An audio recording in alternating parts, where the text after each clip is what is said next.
अरे भंवरवा के तोहरा संग जाई।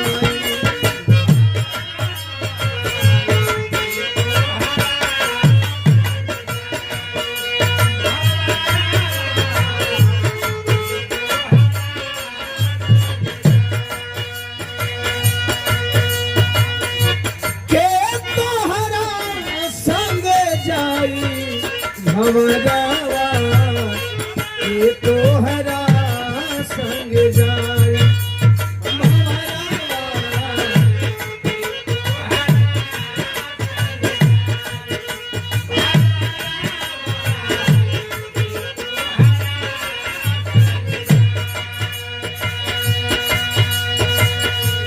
आवे के बेरिया सबके हु जाने दुआरा पे बाजेला बधाई बधाई।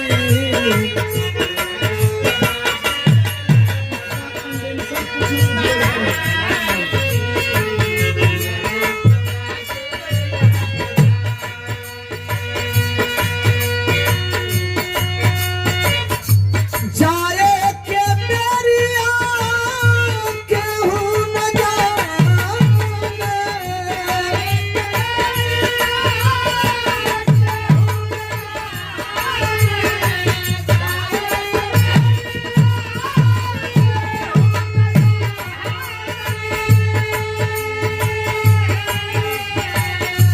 जाए के बेरिया केहू न जाने। हंसा अकेला उड़ जाई। भंवरवा के तोहरा संग जाई।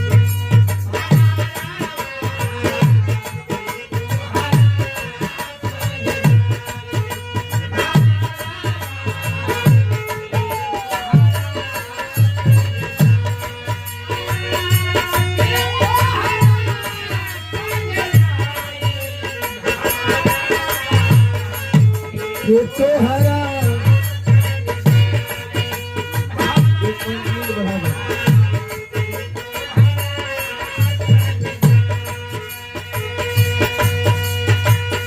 रूपवा सलोना ए धनिया हो।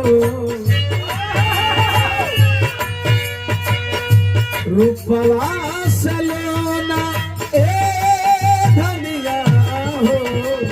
मन करे निहारत रही आए।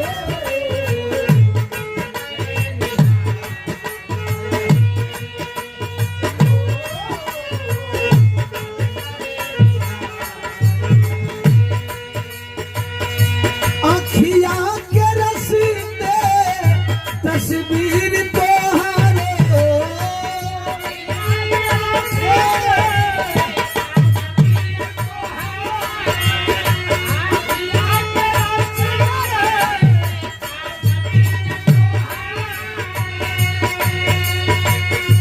अखिया के रसीदे तस्वीर तोहरो। दिल में उतारत रही। रूपवा सलोना ए धनिया हो।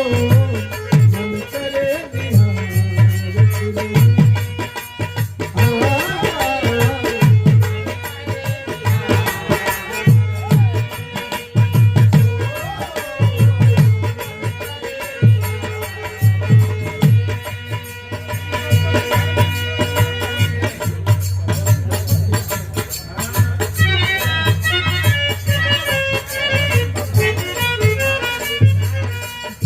सम्मानीय धर्म सिंह गौतम जी विधायक जी, आपके द्वारा सम्मान स्वरूप भिजवाया गया बहुजन समाज पार्टी के। आप सच्चे सिपाही हैं, बहुजन समाज पार्टी के विधायक रह चुके हैं। माला और सिंबल ऑफ नॉलेज बोधि सत परम पूज्य बाबा साहब डॉक्टर बी आर अम्बेडकर जी का तैल चित्र देकर के सम्मान कराया गया। साधुवाद सादर, जय भीम, जय भारत, खुदा हाफिज, नमो बुद्धाय। अभी बाबा साहब के फोटो को ग्वालियर में जलाया जा रहा है। कुछ देश के नमक हराम लोग पुलिस से ज्यादा क्या कर सकते हैं। अगर बाबा साहब डॉक्टर बी आर अम्बेडकर नहीं होते तो जलाने वालों को मैं बता दे रहा हूं कि तुम्हारे घर की महिलाएं आज जो डॉक्टर, इंजीनियर, पायलट, वैज्ञानिक, मंत्री, मुख्यमंत्री, विधायक बनने का सपना देख रही है, सपना कभी साकार नहीं होता। सच यह है कि बाबा साहब को जिस तरह से हमारा दलित बैकवर्ड समाज नहीं समझता था तो बाबा साहब को नहीं मानता था, आज जैसे जैसे समझदारी हो रही है वैसे वैसे लोग बाबा साहब को समझ रहे हैं। इसी क्रम में मैंने कहा था कि जिस दिन समझदारी हो जाएगी उस दिन बाबा साहब की प्रतिमा केवल चमार बस्तियों में, जाटो बस्तियों में नहीं होगी बल्कि भारत के हर समाज के हर बस्तियों में होगी। इसी बात पे मैंने ये बात कही थी कि जो नेता आपके बस्तियों में मूर्तियों का उद्घाटन करने आते हैं, मूर्तियों के नाम पे चंदा देने आते हैं, वे नेता जब अपनी बस्तियों में बाबा साहब डॉक्टर बी आर अम्बेडकर की मूर्ति लगाने लगेंगे तब उन्हें अम्बेडकरवादी मान लेना। मास्टर कुछ बजा रहे थे, बहुत बहुत धन्यवाद। आदरणीय नौमी प्रधान जी, आपके द्वारा पुनः 100 रुपया साधुआ सादर। जय भीम, जय भारत, खुदा हाफिज, नमो बुद्धाय।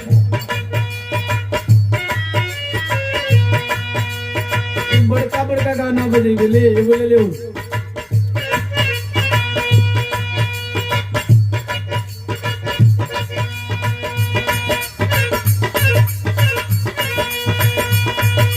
अगर तुम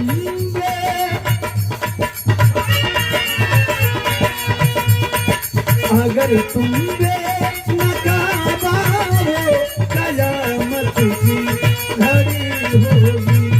अगर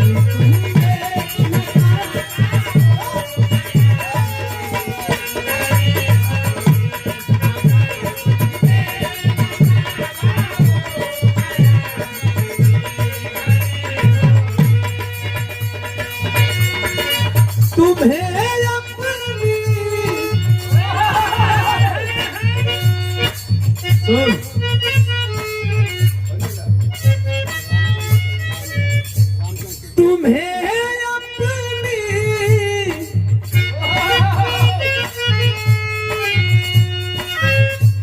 बड़ी होगी,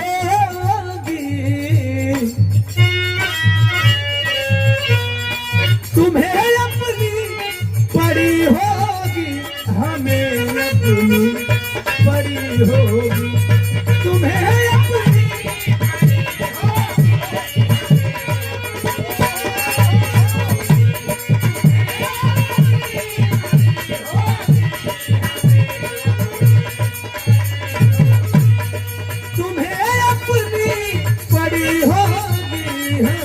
अपनी बड़ी होगी। अगर तुम नकाबा हो कयामत की घड़ी होगी। अगर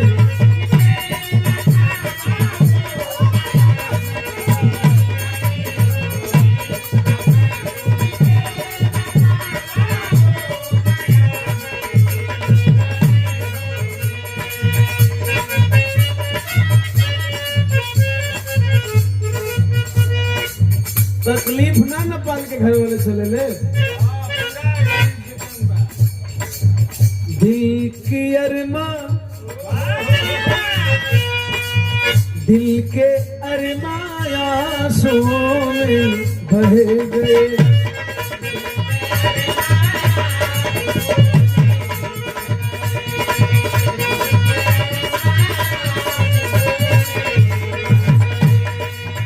हम वफा करके भी तन्हा रह गए।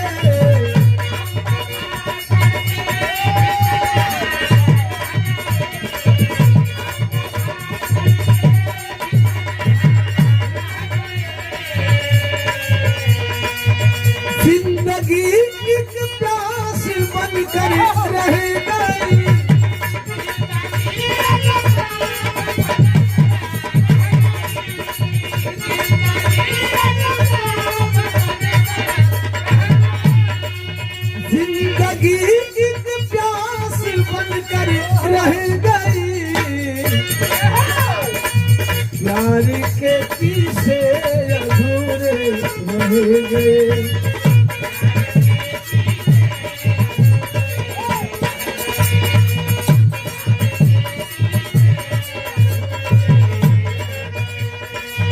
शायद उनका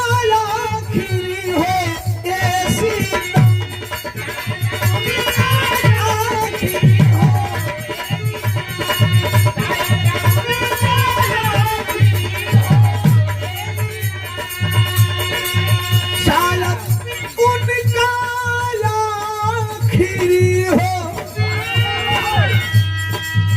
ऐसी हर सितम के सोच कर हम सह गए।